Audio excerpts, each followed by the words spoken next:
Hello, my name is James and welcome to Mirror Domains. Today we're talking about Gotham Season 3, Episode 10, Time Bomb.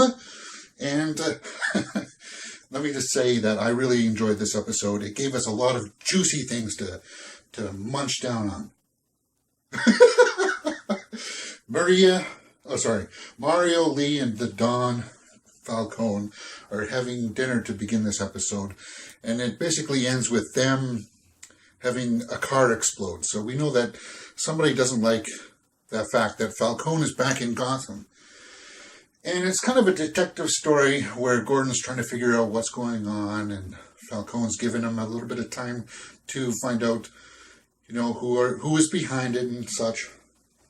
And that's one part of the story. The second part of the story is Penguin and Nigma dealing with Butch and Tabitha. And I liked that story, but it took a little bit to get into the episode to have actually something happen in those scenes. And I'll talk about that as we go through this. Penguin has a meeting with the crime families in the beginning, and Barbara comes in looking fantastic as always. And she tries to find out where Tabitha and Butch are. And she says that basically they've gone missing. And we find out that Edward has kidnapped them. And he set up this elaborate torture sequence where he's just trying to figure out, he's trying to make Butch confess to killing Isabella.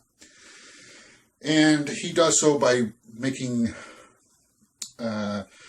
Tabitha either have to make a decision to lose her hand or to save Butch. And I like that whole setup, but it just took a little while to get to the meat of that scene, which was like the big payoff.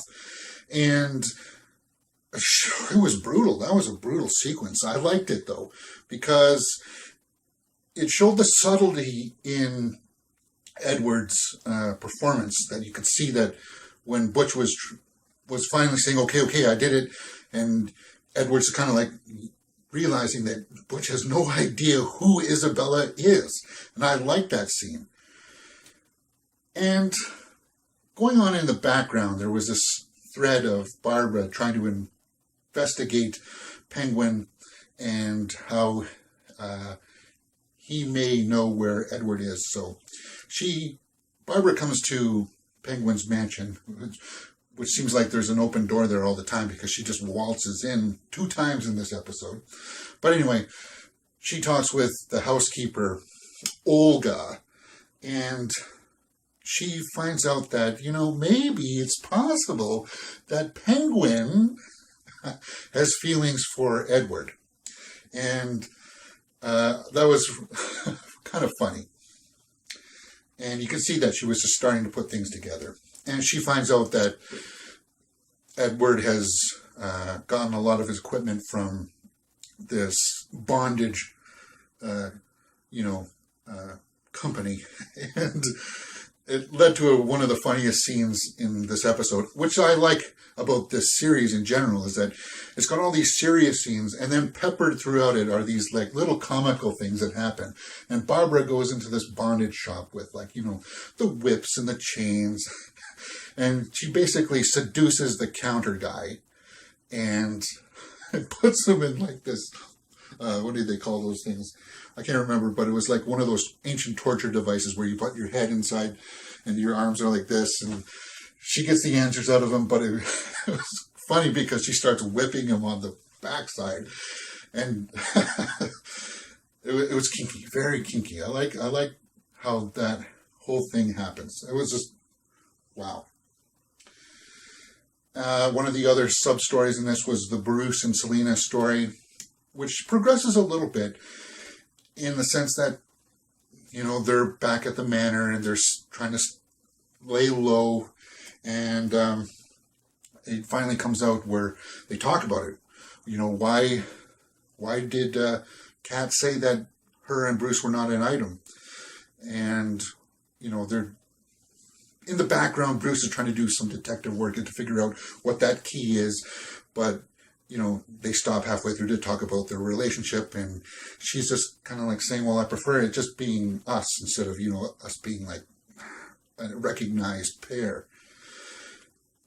But I think it'll progress until they finally start to say, okay, maybe we're not ready for this just yet.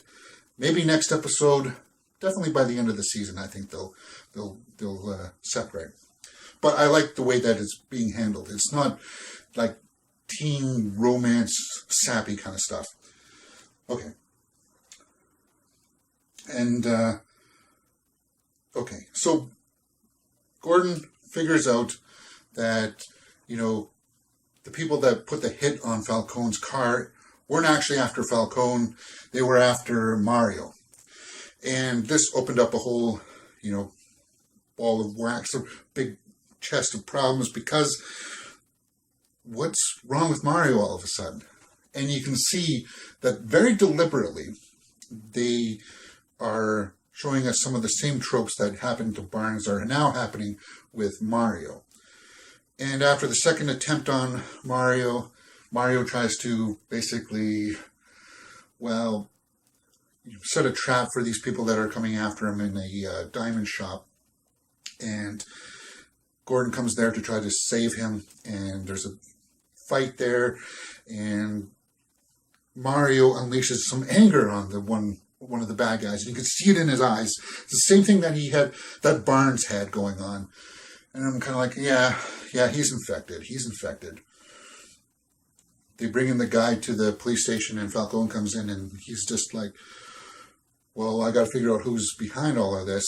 And when Bullock and Gordon are talking about the situation, they see that Falcone's gone into the interrogation room and cut out one of the guy's teeth, and we see that it's got the Court of Owls symbol on it.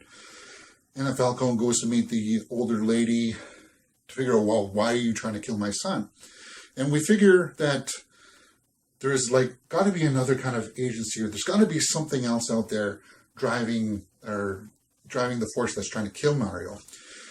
And the whole episode kind of ends with a rift coming between Mario and Lee goes to see Gordon to kind of say, okay, I'm definitely going to say goodbye, but they kiss, and Mario's outside Gordon's place and sees this, and he unleashes fury on some thugs that just happen to be coming along at that time. And then you get to see the veins happen around his eyes. So yes, he's infected. Which is interesting, because I guess that means that he's been experimenting with the blood, and who would then be mad at him for doing so? So obviously somebody who was working with the blood too, or wanted the blood, is coming after Mario because he's been working with it.